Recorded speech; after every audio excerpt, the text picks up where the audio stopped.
This is Thomas. I sometimes talk about games. That's about all I got for you.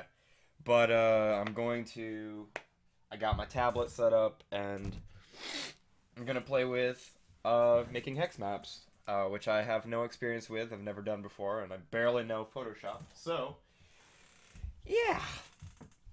Anyways, yeah, I do game design stuff too. But all right. So I downloaded first a grid paper, not from printable paper, but from Incompetech. So, because you can export their PDFs, they don't have a ton of permissions, so you can get an image file pretty quick. So we're gonna do some setup first. We're going to want to change my image size. Oh wait, it's at 600. Okay, sweet. And we're going to fit on screen at the moment. Turn this to multiply. And we're going to roughly lay out what we want our sections to be. I'm thinking we're going to do some kind of like gamma world, mutant future, so post-apocalyptic fantasy wasteland with some factory buildings, because factory buildings are always cool. So for this, I'm just going to use the basic brushes, because I'm pretty sure that'll suffice at the moment. But let's zoom in, so make sure that works. Oops, wrong color.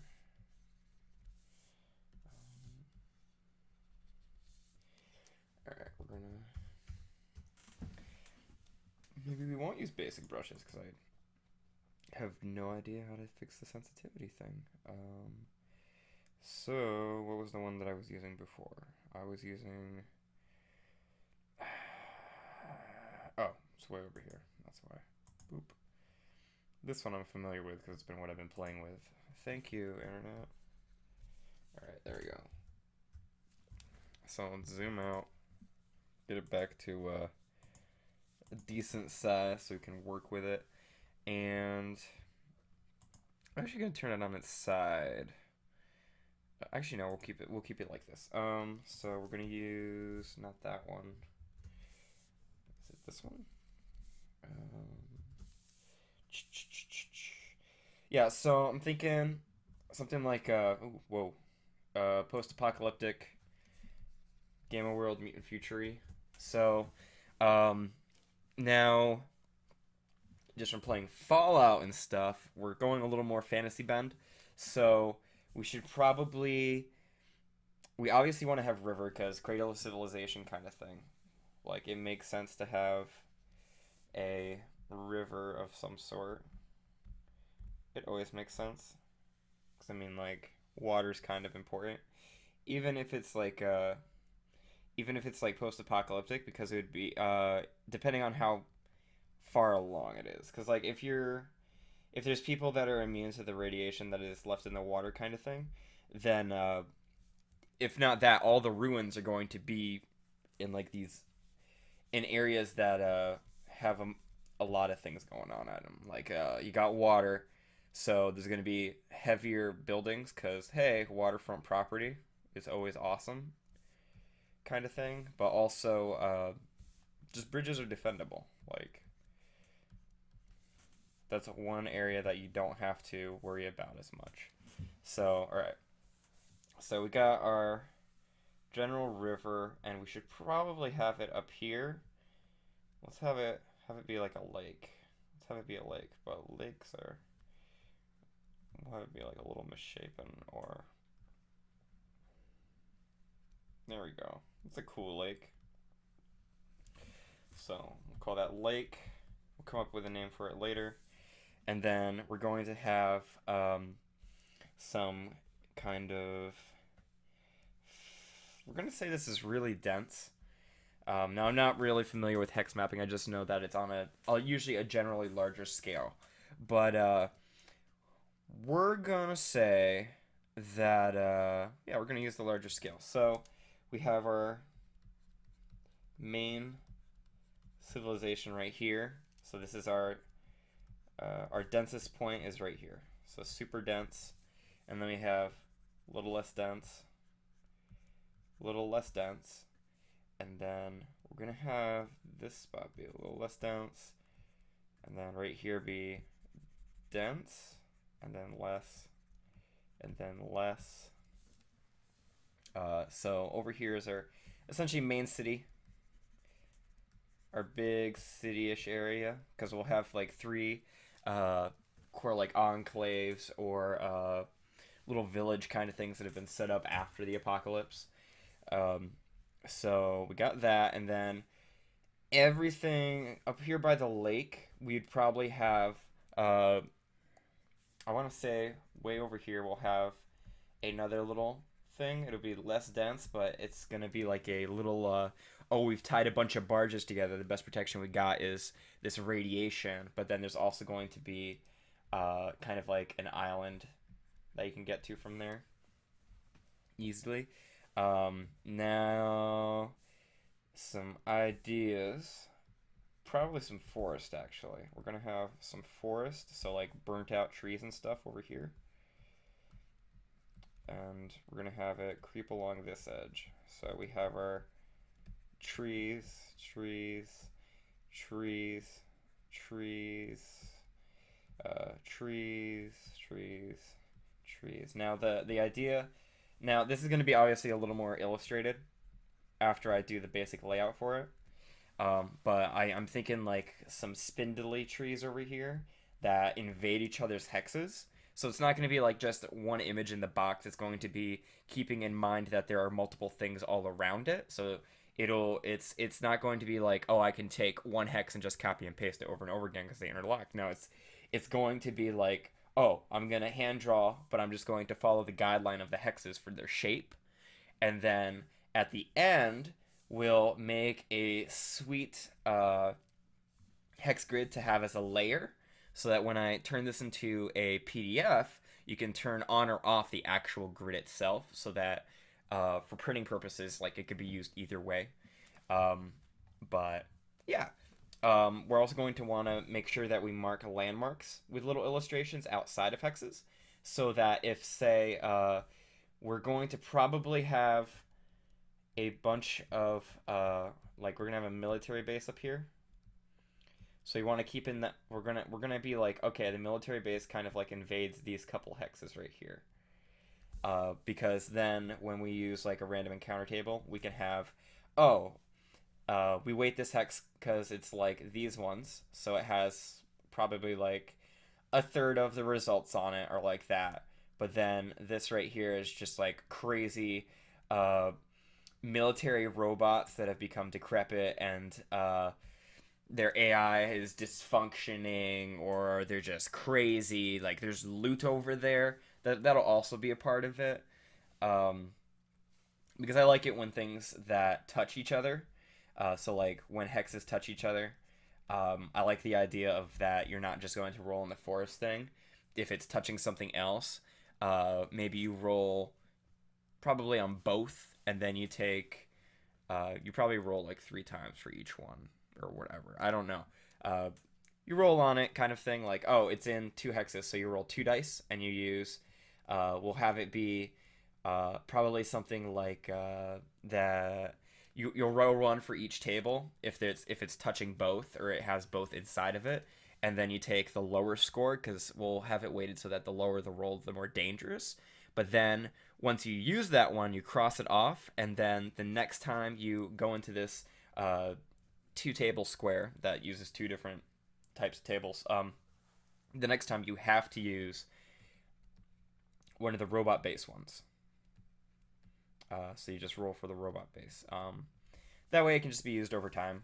It'll be more interesting. But okay. And then we want probably Raider Village over here that messes with the little port fishing thing over here, which will have like some derelict ships that are like, oh, they're just like right here chilling. You know how on lakes there's always all those docks that spend out and everyone's got their fishing boats. We're gonna say that all the fishing boats there are like burned and then decrepit, or that the ones that are left people are living in, even if they're burned out, like they're still floating barely enough that people can have the network going on. The barge thing, though, is like the exclusive side. So it's like everyone at the fishing village is trying to work up enough or get a way to buy into the barge, which is the protected by all the water, obviously.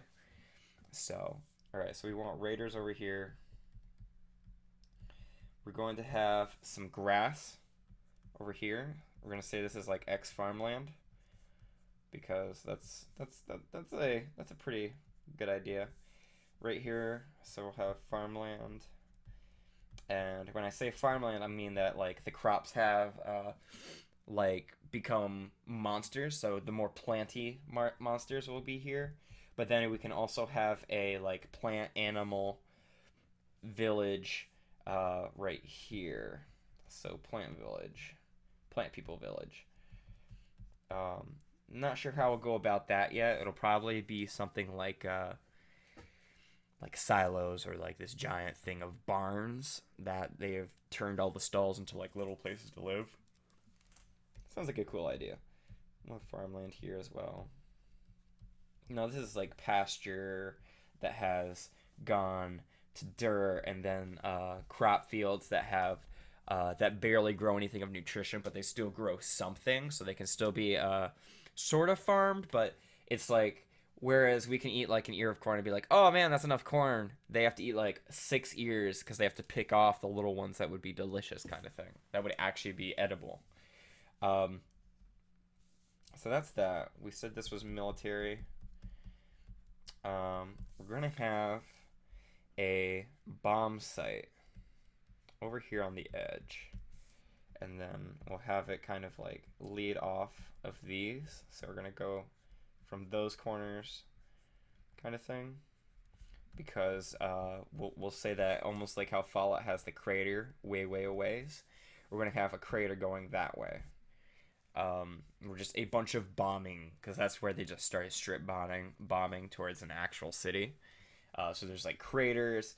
We're gonna have probably some kind of, I guess, mutant animals over here on the edge, because the mutant animals will have more resistance. So mutant animals, more mutant animals over here. It'll be whatever we come up for a good habitat for them over there. We're gonna have more trees. More trees. The most trees. And we'll... Actually, we should probably put a little town over here. So, town. And that's going to be sort of like, there's a... Not like a vault, because that's a little too on the nose. We're probably going to use a... probably...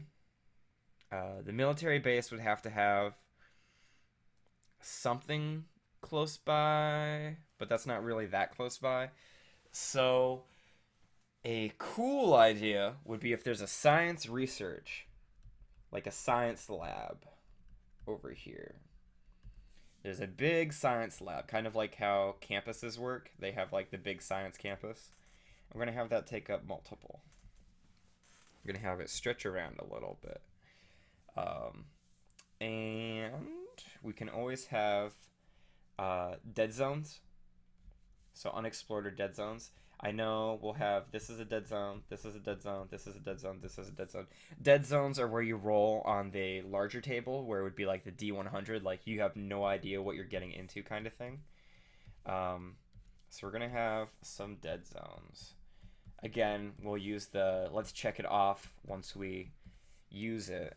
So we just have to figure out what this one is, this one is, this one is, this one is, this one is, this one is, this one is, this one is, this one is, this one is, this one is. We can probably have something a little more swampy over here and just say that it's like within this little, actually no, we can't use the delta idea.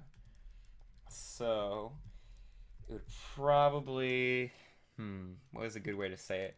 Maybe it's just lower. So it's like, okay, this part of the lake is a little bit lower, and there's like a artificial landmass right here. So this is the artificial landmass that is now seeped about and has created sort of this swampy area along the edge. It's a little lower, a little more wet. So we're going to do swampy. because there are some things that you could probably get at the swamps that would be cool. And this is like the world map that we're gonna go with. So more dead zone, more dead zone, more dead zone. These places along the river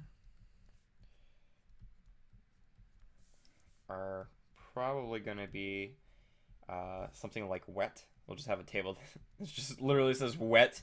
These are wet hexes. There are water creatures, or there are possibly ports. So they have higher chance of civ. So civilization, I mean.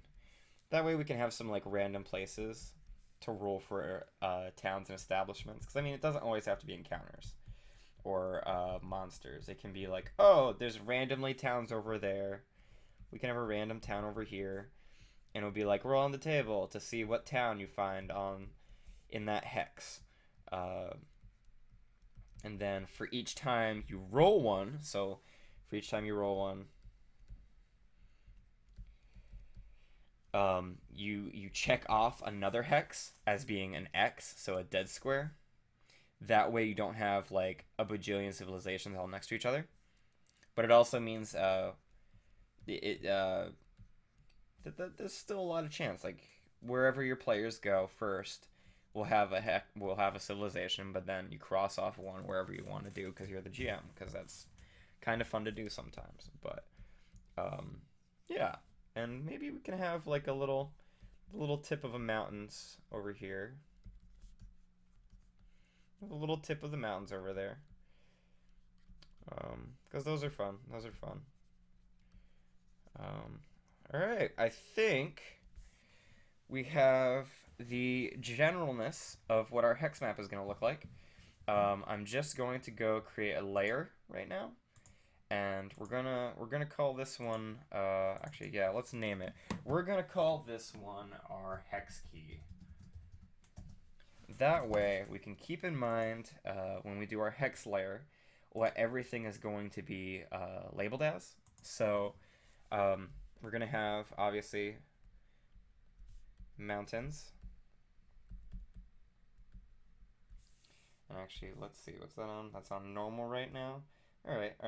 So we'll take away that. We got mountains.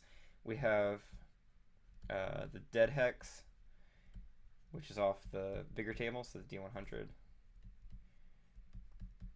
where like the encounters change each time kind of thing. Then we have civ hexes,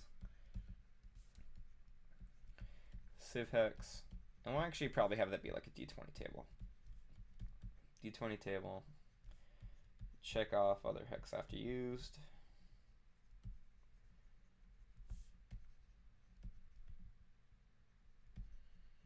When filling. That's just so we remember. And then what else did we have? We have trees, so dead tree lands. Dead trees. And then we had the nukes, the nuke site, rad zone, so crater zone, craterish. And then what else did we have? We had, oh, farmland. We had farmland, and I think that was the main ones. So we had farmland, military base, and high density. High pop dense. Or high dead pop dense, because ruins. / ruins. Nice. That'll work. Alright, so that is our map so far. We're going to actually rename this one the Rough. And I think that is all I got right now for this first video on this. So that's step one. We got it, like the general layout roughed in for what I want to accomplish with it and what I want to do. Again, Gamma World, Mutant Future-y kind of aesthetic. Should be fun. And so this was Thomas Novacell again. Website's www.thomas-novacell.com. There's also a Google Plus community. You can find the link to that in the description. And yeah, this was fun. By the way, I use Creative Cloud. So that's how I got Photoshop. But okay, have a good one, guys. Bye.